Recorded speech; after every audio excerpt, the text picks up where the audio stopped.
still love you, if I still love you.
Sizzling Saturday.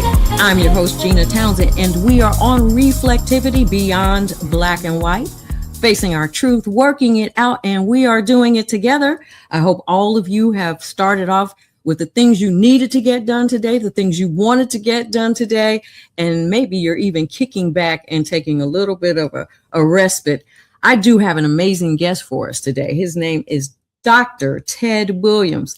Dr. Williams is an educator, an actor, an author, and he also teaches political science at the City Colleges of Chicago. He's a graduate of the University of Chicago, Rutgers University, and Northern Seminary. His acting credits include NBC Chicago PD, Showtime's The Chi, various films, plays, and commercials for companies including Empire Carpet, Cheerios, and Subway. He's the former host of WYCC PBS Television's The Professors, author of the book, The Way Out, Christianity, Politics, and the Future of the African American Community.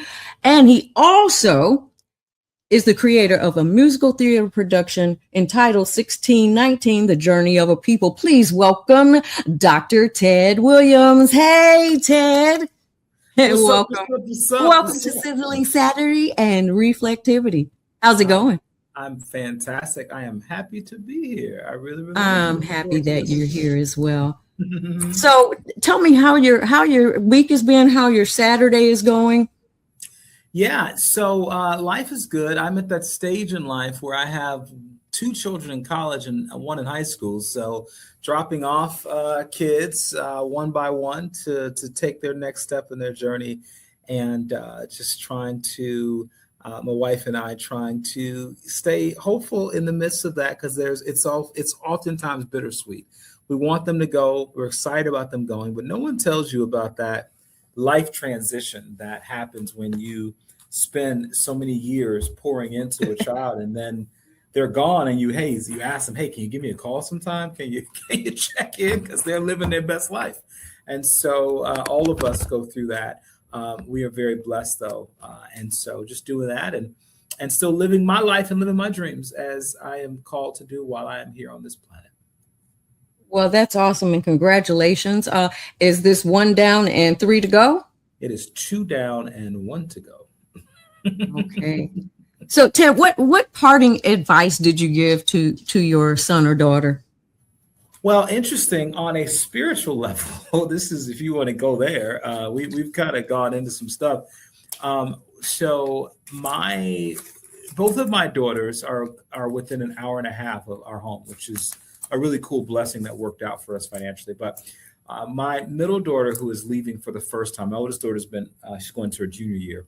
And I'm actually teaching at her college in the spring, so I'll be able to see her a little bit. my middle daughter, I'll actually be doing a workshop at her college in the fall. So I'm going to be around a little bit. But her parting gift is we're actually doing a spiritual ceremony with her. We're doing a family baptism. And we're doing something to sort of give her the gift of faith and hope and love to carry on with her. I'm a firm believer that of all the things that she can do while she's at school, she's phenomenally talented. My middle daughter is, and will be involved in theater. She wants to be an English professor. She's also got a STEM brain, which is insane to me. But I do want her to have a grounding in her faith. And so we've been doing some family studies together, and she's in a place where she wants to take that step before she leaves home. And so we're super excited because I just ultimately believe that it's a good foundation for everything that we do in life. And without our faith, where would we be? Not only in my life, my family life, my community's life. And so it's super important. We're excited about that. Well, and congratulations. And Thank you. I think that's some great advice. You know, there is a scripture that says, teach a child in the way that they should go. And when they get old, they won't depart. They may make some mistakes along the way, as we all do. So tell me how you have developed this patience that I see that you have in this process. Wow. That's a great question. It's that old saying, don't be careful what you pray for. You just might get it. Don't you pray to learn patience, you pray to learn humility, and then you get put in these places where you have to learn. I don't consider myself a patient person by nature. I really don't. I think it has been one of those lessons that's been like, over and over, you're going to get this, you're going to get it, you're going to get it. And, particularly as an artist, I'm an artist and professor. I think as artists, we oftentimes, we want to see things happen quickly. We want to, see our work happen, and it just life doesn't do that. Life is a lot more complicated. There are a lot more, it's a winding road, turns and bends. And I think you just learn over the years that ultimately, if you are doing the right things, you're planting the right seeds, they will grow, but you should enjoy the journey along the way rather than just waiting to get to the end goal. And that's what I've learned through my life and career. And so with all the things that you have accomplished, let me remind people one more time that he is an educator, an actor, and a minister, because I saw that you went to seminary as well. What did you do when you saw, or how did you handle when you saw a door close? Oh my gosh, Gina, that is girl, we're gonna need some time for that conversation. You know what I'm saying? We might do that one after the break. Gina, I'm gonna listen. Let me help you out. Okay, we'll do that because I'm telling you, I would love to do that after the break. I'm gonna say this real quickly. I've been blessed to, we've started a ministry. I've got, a couple books I've written. We got these productions. I've been educating. I'm a department chair. I've been doing that for 20 years. I hire faculty and put on community programs, ran for office. A lot of things that I have been able to do in my life that I'm proud of, but I'm looking to really go forward. And I'm gonna give you the short version of this. I'm sure we'll come back.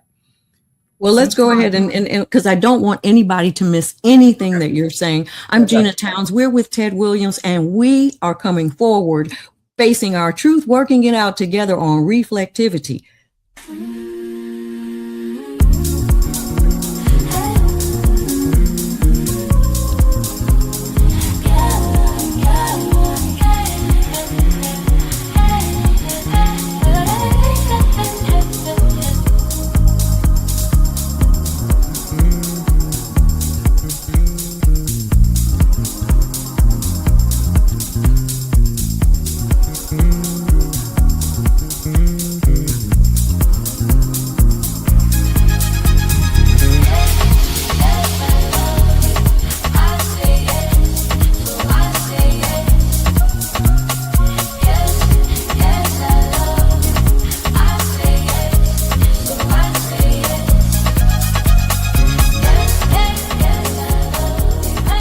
And welcome forward to Reflectivity. On our sizzling Saturday, we are beyond black and white. We're facing our truth, working it out together with Dr. Ted Williams. Welcome forward to the show, Ted. Hey, hey, hey. Good to be here. All right. I could not wait for us to return so that we could talk about those closing doors. Goodness. All right. So here's the reality. We all are going to face adversity in our pursuits. I don't think that we oftentimes understand how significant part of the journey that adversity is, that we ultimately think that in our minds things are going to happen in a certain way, and life oftentimes changes that. I have been through so much adversity with respect to my career. Most recently, I'll give you a quick example. The most recent and fresh memory is that in my acting work, got booked to do a TV pilot for a company that I was, it was a faith-based piece that was playing a pastor. I'd actually helped to get the main character cast. I was playing a parent to the main character, and there was a very strong relationship there that the whole story was about. I was super excited about it. I had a lot of the stuff going on, but so I wasn't thinking about it a lot, but I was excited about it. And long story short, my agent and I were negotiating kind of travel for me and some other stuff. And I think that, my agent was a little hard in the negotiation. I was maybe looking for some additional sort of time. Like I was trying to be here for my family thing and be over there for this. And I think through that conversation, the back and forth of the negotiation, the casting person, the director's side of that, even though they were wanting to hire me for this major role, that my schedule was just not going to work for them. And so and so we never got a chance to go back. They kind of gave us, hey, just let us know by tomorrow if you guys are still in. We contacted them the next day, and they had already made another decision. And that was really, really crushing for me in a number of ways, professionally and personally, just particularly because I've done this for so long, worked so hard, and I don't get particularly those faith-based roles that are, they have a decent budget, that sort of thing. It doesn't happen all the time. And it's just a meaty role, something I really felt like I could sink my teeth into. And so that door closed, and it bothered me significantly for some time. But the one thing that I've learned in life is that when, there's that old phrase, if it doesn't kill you, it makes you stronger. And I think that sometimes as the biggest no's and closed doors in our lives actually become the biggest yeses for other things that we would be doing. So as I went through this, I said, well, I began to ask myself, why does this bother me so much? What is it? And I really thought about the fact that this is the kind of content that I want to put out into the world, not just as an actor, but as a writer and producer. And so I had some friends of mine that said to me, well, why don't you create the kind of piece that you're trying to be in? And produce it, because I produce as well. And I said, well, you know what, that's that. And so it really became kind of my hero arc, if you will, for this last few months of my life, and has given me the fuel to focus on a project that I have been trying to get done, that I didn't have the fuel to get done, and that this really pushed me to do that. And so every time a door closes, another one opens, right? They always say that if you can't find a seat at the table, what I think it was that you pull up a chair or something like that. Well, I'm of the mind that, you make your own table, right? Door closes, you make your own door, you create your own opportunities. And that's just kind of where we are. And that's a thing I think for this generation, this season that we're in the world, people are doing that in the media, whether it's film, TV, the whole nine, or whatever they're doing. I don't think that there is the patience for the old guard in the same way that when maybe you and I were coming up, where you kind of waited, you did your time, you paid your dues. I think people today are like, look, I have the talent, skill. I'm just going to make this happen. And I've been learning to do that more. And so I just am a firm believer, again, that if one door closes in your life, when you get a no, it is truly, you're just getting a step closer to your yes. It doesn't feel good, but it is the truth. And right now, my life is flourishing artistically, professionally, and otherwise. And I think some of it has to do with the closed doors that I've experienced just recently. And what was really interesting when you said you have the talent and the skill, but a lot of people don't have the time to actually do it. And especially when you consider people who have moved to Los Angeles, and I don't know who all I'm speaking to today, that gave up whatever they were doing, wherever they were, and made the trip to Los Angeles to try to pursue their dreams. I remember when Lisa Ray asked me to come out with her. She came out with Sally Richardson at the same time. I was afraid to leave my job. I was afraid not to be able to take care of my responsibilities. And I don't know whether I necessarily regret that or not, but there are those times when you do have to jump through a door if you see it cracked or whatever. But what about now in this economy and people trying to have another job to make ends meet, but they're still trying to pursue their dreams? And here's the other thing with you that I find pretty amazing is that you have time to teach. And so time is something that I really want us to dig into to help everyone that's listening. I don't care, the age or stage, the generation that you're in order to still pursue, because I know some people don't pursue some things until they get older. Maybe they've got to get their children out of the house. So how do you prioritize and how do you make time even when it's difficult? Yeah, so you and I come from a similar church community, and at one point, one of the ministers that we knew used to always talk about that he was the most disciplined person that he knew. That of all his friends and family, they've always asked him how he could get so much done. He said, "The most disciplined person I know." Well, I don't think that I'm the most disciplined person I know. Let me make that very clear. I do not, but I do try to engage in heavy levels of discipline.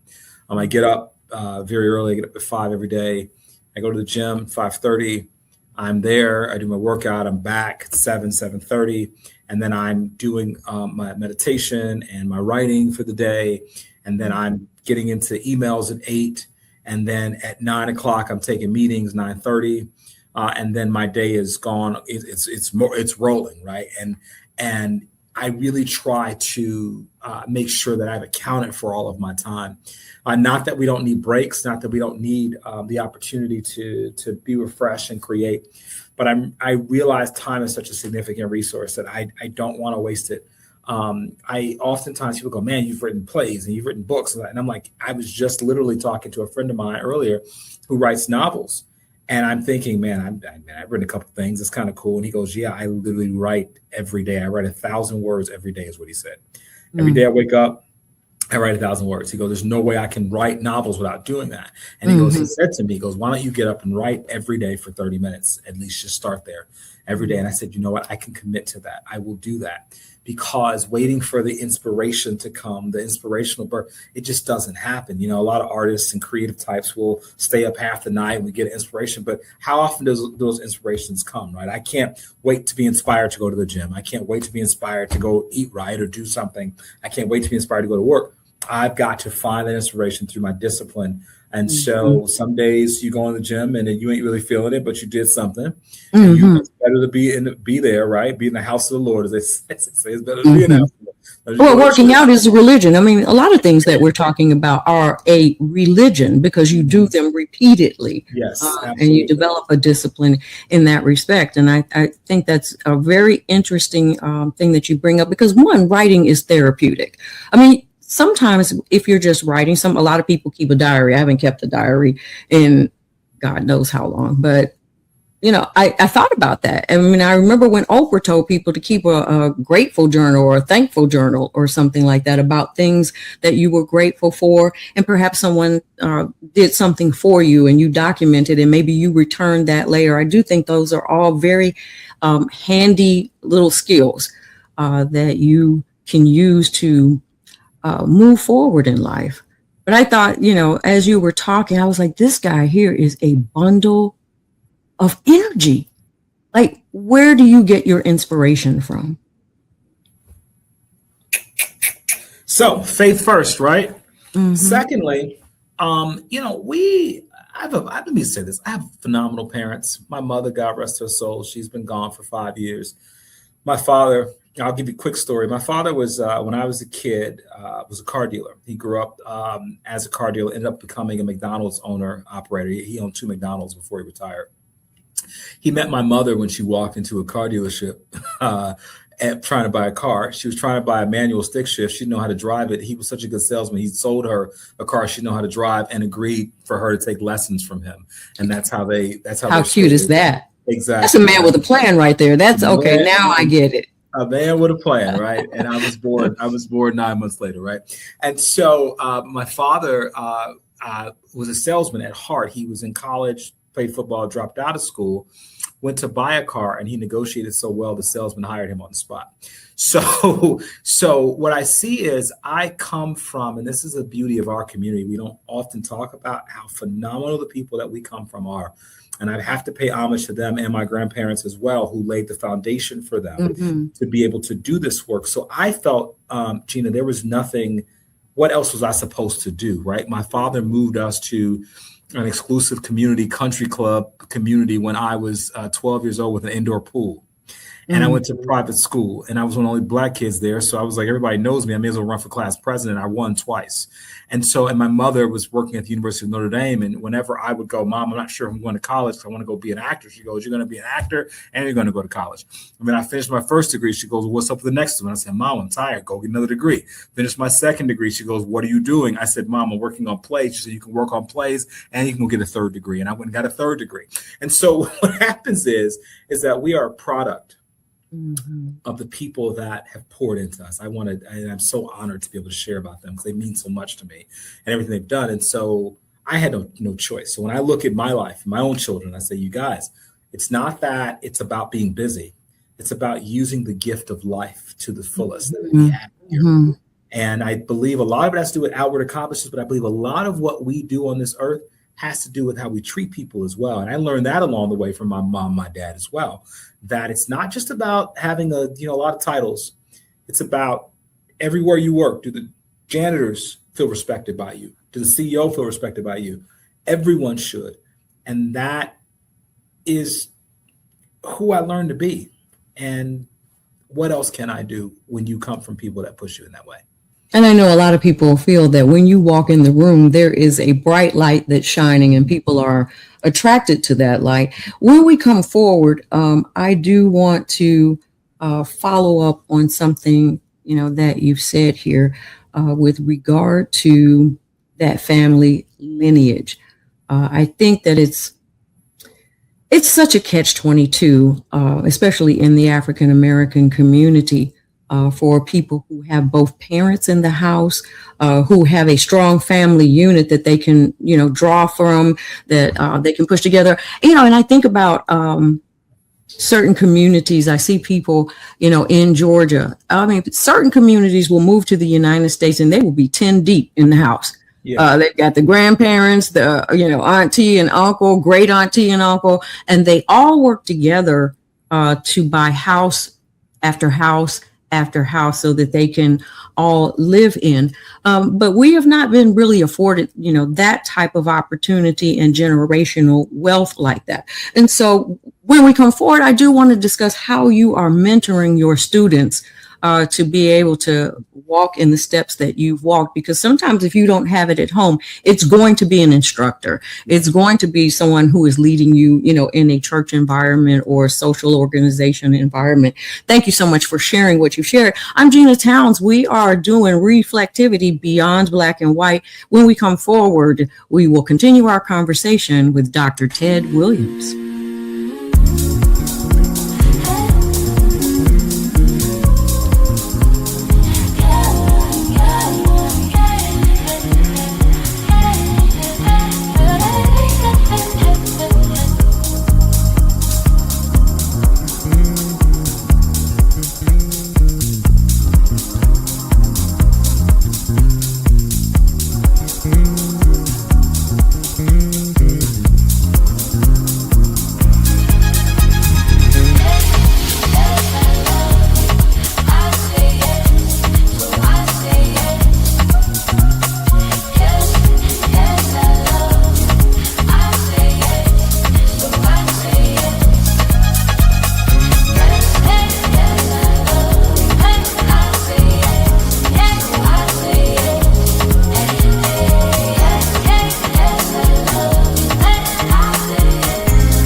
It's sizzling. I'm Gina Towns, and welcome to Reflectivity Beyond Black and White.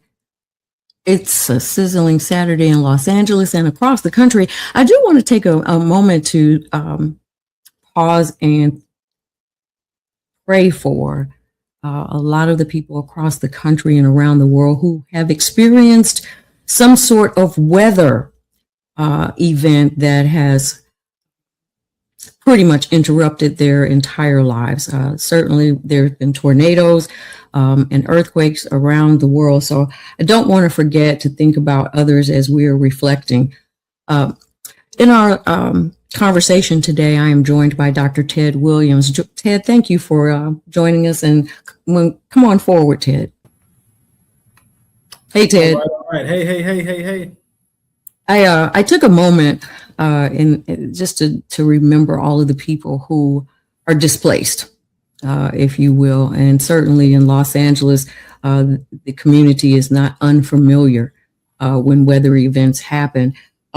But now that we've come forward, I was also talking about, a student in a community, that has to have mentorship and people who are in the community. And even in this time when we're thinking about, what people are going through because of circumstances not of their own making. How do we mentor people? How do you even seek a mentor in that type of environment? Because you have had a long line of people who had an expectation, which then makes you have an expectation of yourself. And it's just like, that's a generational wealth. It may not be monetary, but it is certainly a treasure to have in your life.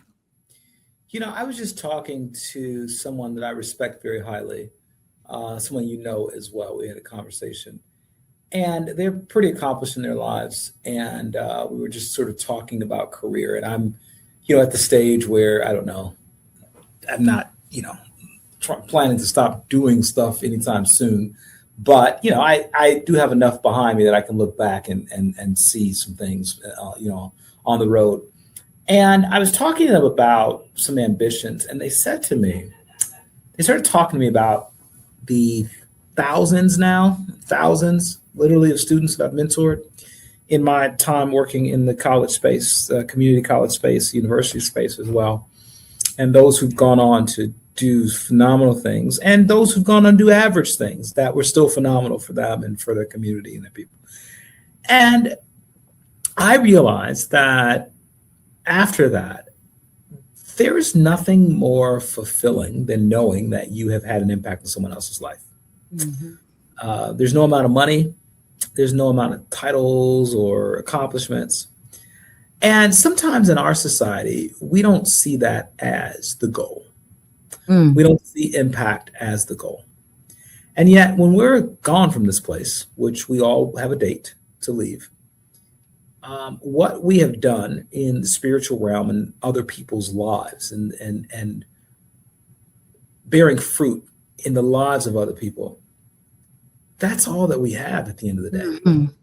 We can't take our cars, we can't take our houses, we can't take our clothes. The awards, I've got a bunch of awards I won from groups and stuff. I'm proud of those, but those will go in a box somewhere.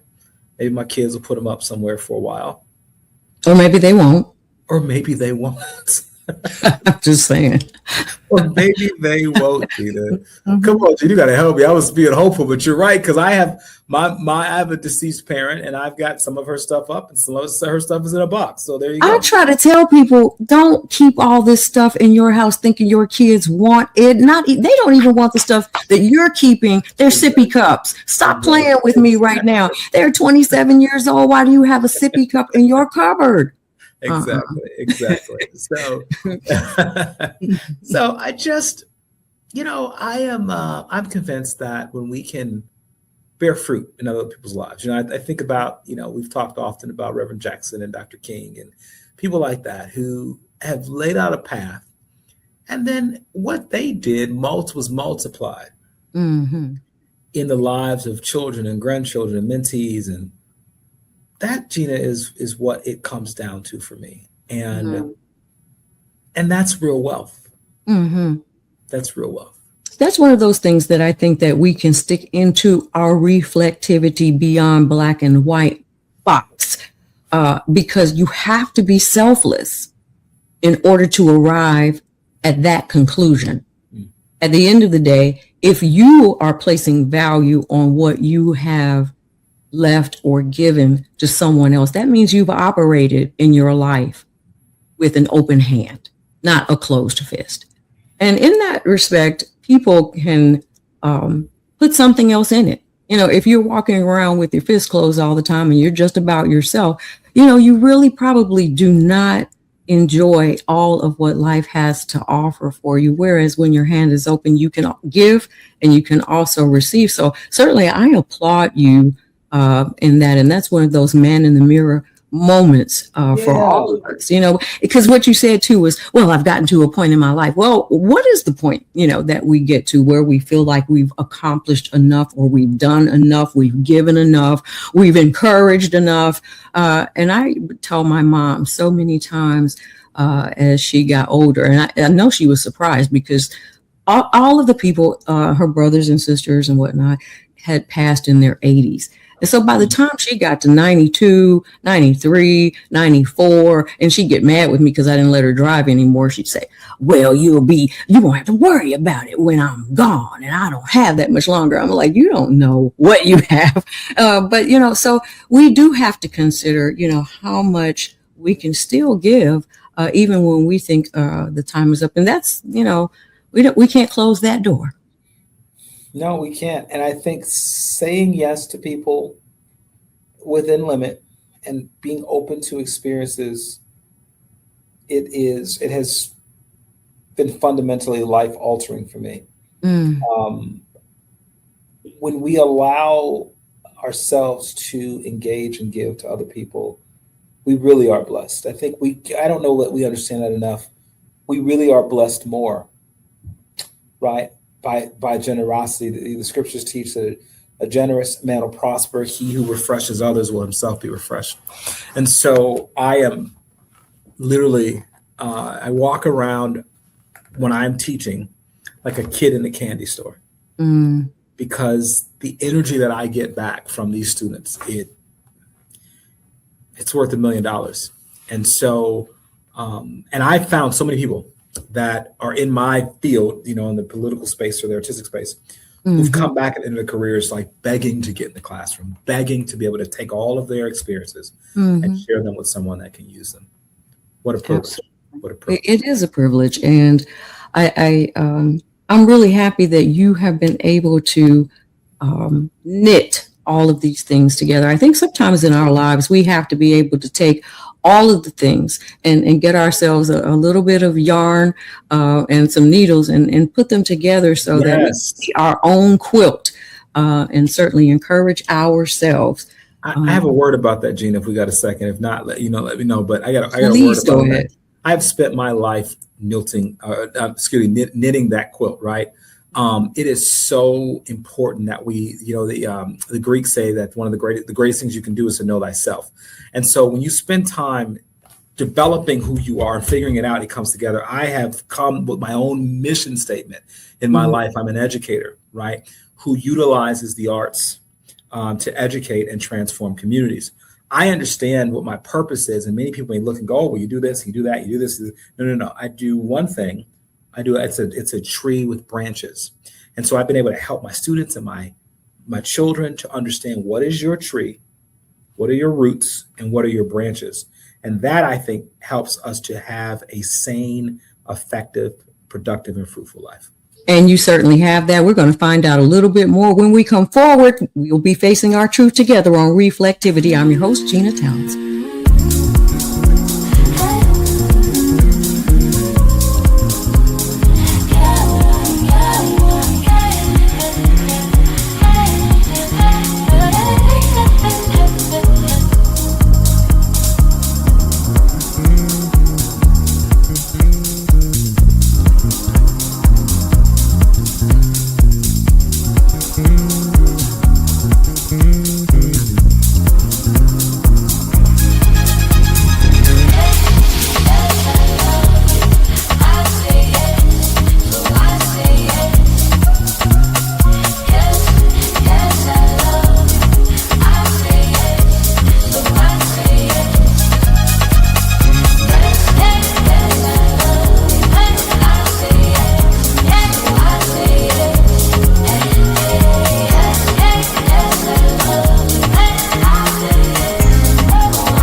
welcome forward to Reflectivity Beyond Black and White. And certainly we have been in an amazing conversation. Thank you for joining us.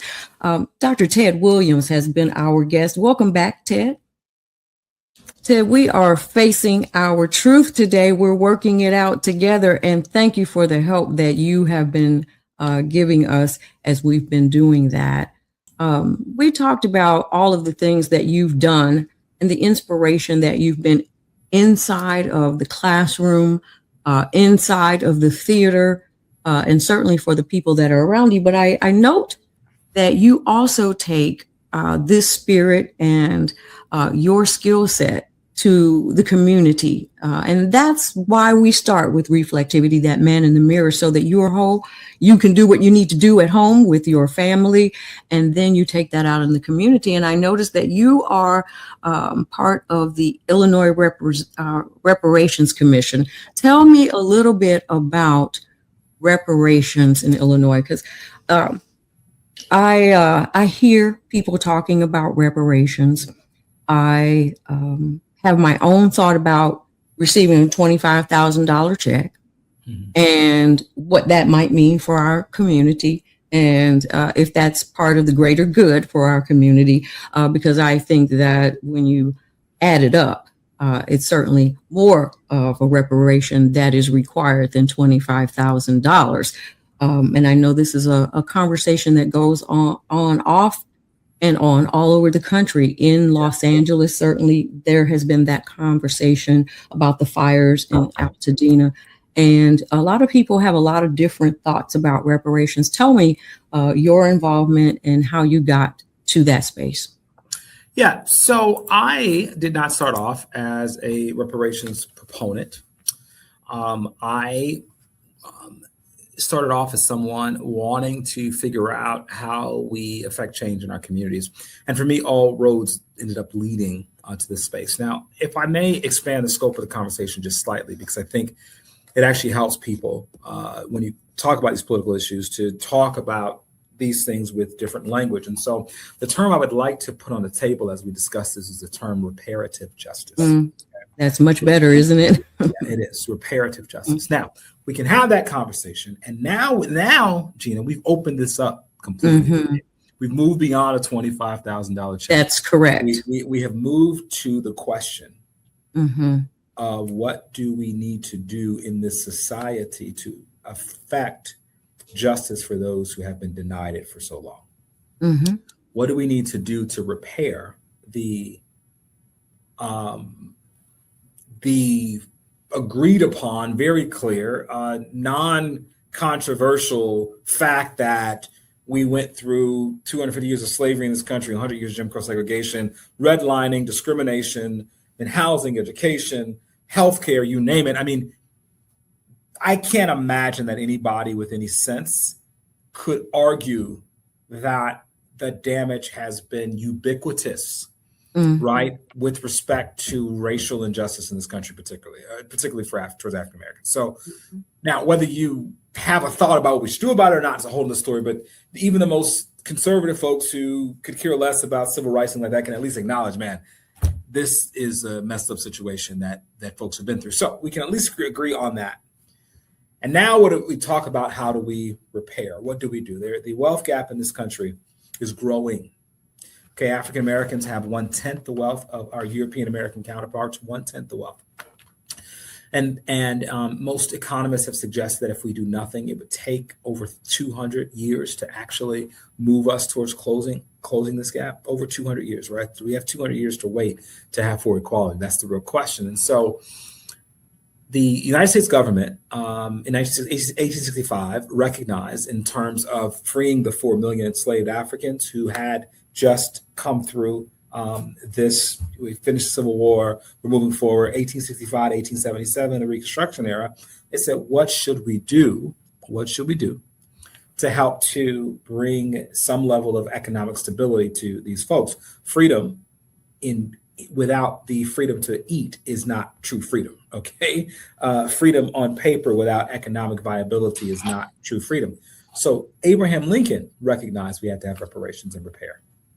Andrew Johnson recognized it to a certain degree because what they did, even after Lincoln died, was put forth this field order, General Sherman's field order number 15, to set aside 400,000 acres of land from South Carolina to Florida for the newly freed African Americans.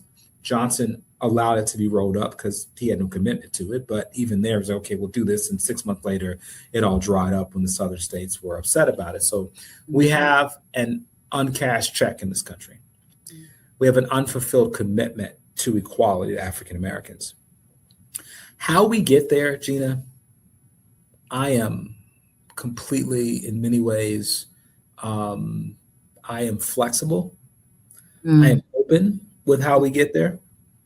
We can talk about checks. We can talk about education. We can talk about investments. We can talk about land. We can talk about land. We don't know where we want to. But I'm not willing to not talk about it at all. If that makes sense. That's right. And so when we get into the reparations conversations, back to reparations, people eventually ultimately go, well, cash, that's that kind of thing. And I'm saying, let's take this off the table for a second. And let's ask the fundamental question. Is there injustice to be repaired in this country? Not just towards us, but towards the indigenous as well. And a couple other groups, but no one like African Americans. And I think that needs to be very clear as well. They're a very unique crime, which requires unique restitution. Absolutely. And restitution is a legal principle that is universal in our understanding of what happens in the law. When someone does something, breaks something, they have the legal obligation to fix it. That's a spiritual principle as well. And we look at repair within the biblical context. Atonement is what we call it in Scripture. So that is the short version of this work. We've been doing the commission for 4 years, close to 4 years now, working on about 3 years, actually, working on large scale recommendations, which we have just released a report. We are one of 3 commissions in the entire country at the state level, California, New York, and Illinois. There are multiple commissions at local levels, municipalities, but people are really engaged around the country in this work. People of all different ethnicities. Yeah. Understanding that we don't get to equality unless we go backwards and start healing and fixing the past. Absolutely. It is an apology and some action.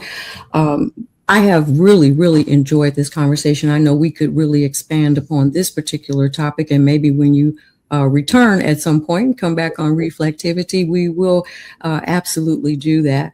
I think even for ourselves and what we've discussed today, there are some reparative things we need to do in our own personal lives. Relationships that need to be repaired doesn't mean that you go back and repeat the same things that you did, or even restore the relationship to what it was. But it does mean reconciliation and reparation, and reparative justice will be the term for the week in our own lives. And hopefully we can take that out into the communities that we're in. Ted, thank you so much for the nuggets of wisdom that you've shared with us today. And I pray that we can just take them throughout the week, hold to them, and make them part of our lives. We have faced some truth, and we are in the process of working it out because it's all beyond black and white. I'm your host, Gina Towns. Thank you for joining us on KBLA Talk 1580. We will see you when we come forward next week on Sizzling Saturday.